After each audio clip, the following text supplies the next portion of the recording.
Boa tarde, Alexandre. Boa tarde, Rosivan Amaral, homem do Caicó em Foco. Boa tarde, Geraldo Oliveira. Boa tarde a todos os ouvintes, internautas. Prazer mais uma vez, se recuperando aí da grande festa de Santana. Satisfação imensa participar aqui do quadro Envelhecer com Saúde. Então você não é dos pessimistas que acha que diminuiu, não? Nada. Como?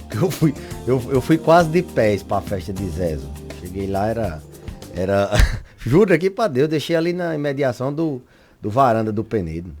Maravilha. Mas indo direto ao ponto, beleza. Ia começar, que eu esperei o jogo, né, Flamengo. Porque como bom flamenguista, aí o Geraldinho já tá de onda ali.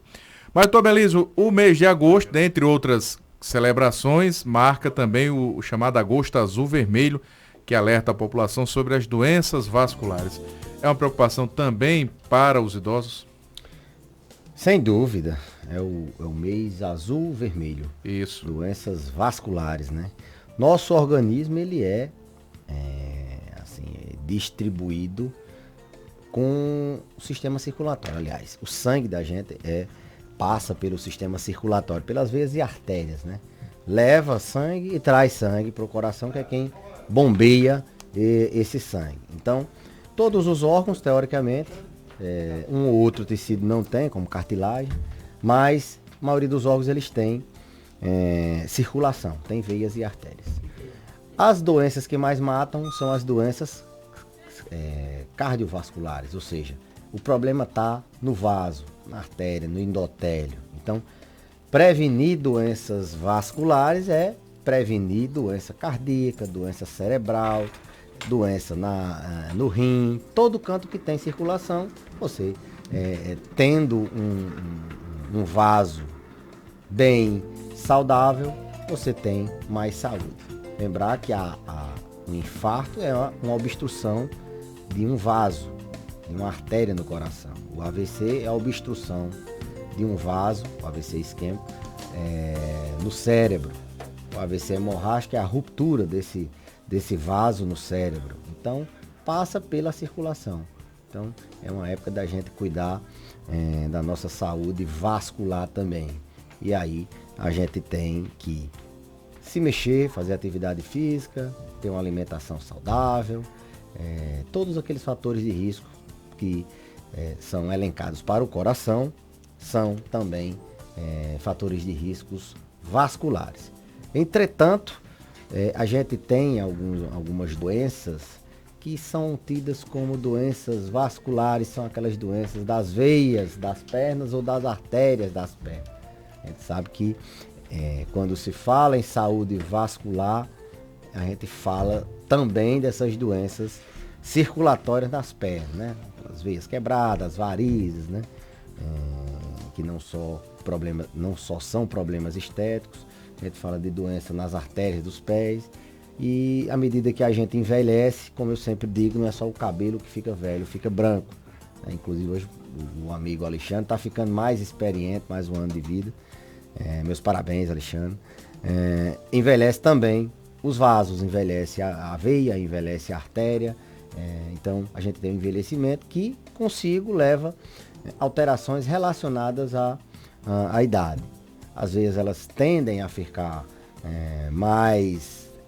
menos eficazes, elas tendem a ficar mais dilatadas, o risco de ter varizes e insuficiência venosa aumenta com a idade. Isso é agravado, logicamente, pela genética, pela idade, é agravado pela mobilidade do paciente, se é mulher, se teve filhos, quantos filhos tiveram, mas as varizes, as veias, a insuficiência venosa, ela tem uma prevalência maior, a doença venosa, a insuficiência venosa crônica, doença venosa crônica, ela tem uma prevalência maior nos idosos. Tanto que é bem frequente a gente encontrar idosos com problemas circulatórios reclamando de sintomas como formigamento, perna pesada, perna inchada, queimação nos pés, e muitas vezes esses sintomas estão relacionados a doenças venosas, a doenças vasculares periféricas. Pois não. Então, beleza. Inclusive, algumas pessoas reclamam que a diabetes ela pode prejudicar esses quadros de formigamento, ou seja, de descambar para uma piora nesse quadro. Há essa relação direta? Ah, sim. Glicose alta, açúcar no sangue, ele é como, eu sempre digo, ele é um corrosivo. Ele é uma espécie de ferrugem para o vaso, para a veia e para a artéria, principalmente para a artéria. Então a nossa circulação é toda destruída quando essa glicose está muito alta no sangue.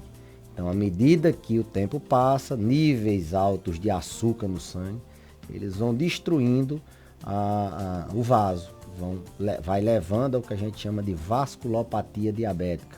Ele vai levando a doença de pequenos vasos e de grandes vasos. Pequenos vasos, leia-se vasos vasos circulares, vasos sanguíneos. No olho, né, tem a doença retiniana, que é a agressão do diabetes, causando até cegueira, a própria catarata. Vasos sanguíneos nas pernas, né, destruição da circulação arterial na perna, dá a vasculopatia diabética periférica, gerando doença arterial obstrutiva periférica, cursando com esses sintomas de dor quando anda, a dor em claudicação, é aquela dor que quando você anda, dói a batata da perna, dói a coxa, você tem que parar. É a queimação, é o formigamento, é a dormência, falta de sensibilidade. A diabetes leva a essa corrosão, essa destruição no sistema circulatório, principalmente do sistema arterial. Esses sintomas de queimação, dormência, também podem ser em virtude da destruição, da inervação dos nossos nervos periféricos, que é quem traz a sensibilidade, quem diz se está quente, se está frio, se dói, se não dói, se está furante, se não está. Então a sensibilidade periférica é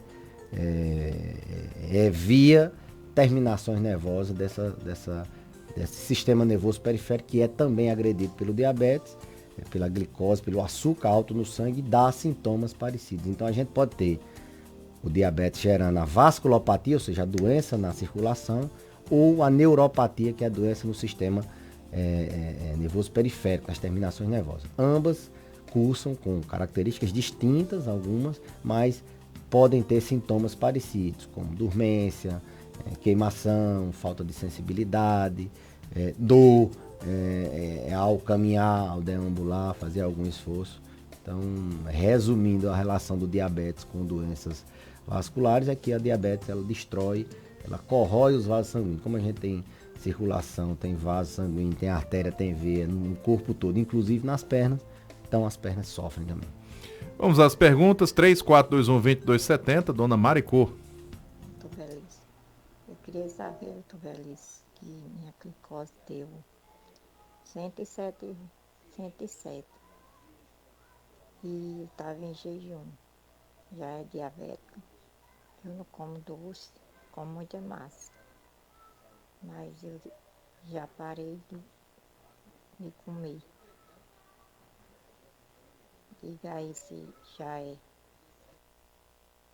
107, doutor Beleza. Em jejum, já Não, pode ser considerado diabetes? Está alterada, né? Mas para diagnóstico a gente tem que repetir. E tem que dar 2 medidas acima de 126. Isso confirma o diagnóstico. Ou quando a gente tem um exame chamado hemoglobina glicada alterada, né? Entre 100 e 126, aí você pede um teste de oral de tolerância à glicose, uma garapa que toma, colhe a glicose depois. Se estiver alterado, acima de 180, a gente considera diabetes. Então, o diagnóstico com uma medida só não é suficiente. Chama a atenção. O paciente que está em jejum e tem uma glicemia de 107, ele deve repetir o exame. Inclusive, doutor Beleza, é bom que a gente esclareça, o senhor já esclareceu uma vez sobre a questão dos medidores, dos verificadores de pressão arterial. A gente tem também, muitas pessoas usam corriqueiramente a maquininha que verifica a glicose. Para quem já é diabético, é uma forma de acompanhar os parâmetros, né? Mas para quem ainda não tem o diagnóstico definido de diabetes, há um risco de que aquele resultado possa implicar ele em não fazer o tratamento ou mesmo trazer alguma intercorrência. Eu digo do ponto de vista de ele não buscar o tratamento adequado. Olha, aqueles medidores, eles dão uma ideia se a diabetes está alta ou se está baixa, né? Então, eles servem para monitorar o paciente. Não é para quem não tem diabetes ficar furando. Todo dia eu vou lá e dou uma furadinha. Isso não existe. Até mesmo quem é diabético, a gente... Olha, você tem que fazer, quando a gente está titulando, às vezes, ajustando a dose da insulina, você faz nesse horário, nesse por tanto tempo. E se você passar mal, passou mal, verifica, se tiver alta ou se tiver baixa, a gente tem uma ideia de... Então eles não são para você ficar usando inadvertidamente. A gente tem esses monitores que precisa de furar, dói, mas a gente já tem hoje equipamentos que via transdérmica, um adesivo, e ele monitora a sua glicose e fica mandando no celular. É um pouco mais caro, mas evita de você ter esse incômodo de furar o dedo, e ele faz um monitoramento 24 horas. Porque esse aparelho em Caicó já existe em Caicó? Assim, para vender, eu acredito que não, mas na internet é muito fácil de você encontrar. Tá. Você coloca o adesivo, ele fica ali 3, 4 dias medindo e você consegue ver. Porque o que é que acontece? Às vezes a gente tem só intolerância à glicose, e a diabetes ela sobe quando você se alimenta, você não produz tanto, ou produz a insulina e tem uma resistência periférica de colocar essa glicose para dentro da célula, tirar do sangue, né? E aí esse equipamento ele consegue monitorar melhor. O idoso, ele produz... quando ele se alimenta, ele não tem uma capacidade de produção de insulina do fígado igual a do adulto jovem. Então ele tem uma tendência a ter uma glicemia mais alta depois da refeição. Às vezes a gente dá diagnóstico de paciente diabético assim, idoso, sem ele ter a glicemia de jejum alterada. Muitas vezes a gente só pega na hemoglobina glicada ou no teste oral. Então esses equipamentos, além do conforto, eles são mais eficazes. E assim, não é coisa do xing-ling, não. Isso tem evidências. Demorou um tempo para ser aprovado.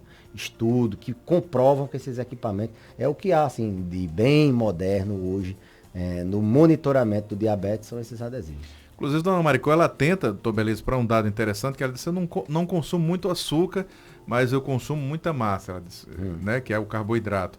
E há uma relação direta, né, entre carboidrato e a produção da glicose. Isso, sem dúvida. O carboidrato, ele é açúcar, né? Ele finda se transformando. Aliás, a glicose é um tipo de carboidrato. Perfeito. Então, massa tem carboidrato. Tem uma relação direta. Tem então. uma relação direta. Se você ingere carboidrato, lógico que tem uns que tem um teor glicêmico maior, ou seja, tem mais glicose, porque no final o produto são esses carboidratos mais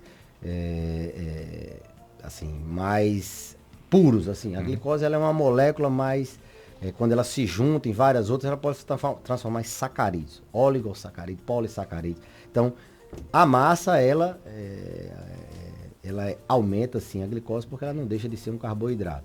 Então, é péssimo, não só para o triglicérides, que a gente relaciona muito ao triglicérides, mas toda massa, ela tem um índice de carboidrato, de glicemia diferente de outros. A gente tem algumas estratégias, né? Às vezes usar uma fibra junto com o carboidrato. Por exemplo, uma tapioca com aveia, você já diminui a absorção daquele carboidrato. Esses pães integrais, esses alimentos integrais, geralmente eles têm aveia, grãos, que diminui a absorção do carboidrato, e aí você consegue, teoricamente, ser mais saudável. Mas massa e diabetes são coisas que não se batem, né? A mesma coisa de açúcar e diabetes. Obrigado, doutor Belise, e até a próxima semana. Eu que agradeço, até a próxima. Agora, 12 horas e 36 minutos, chegamos ao final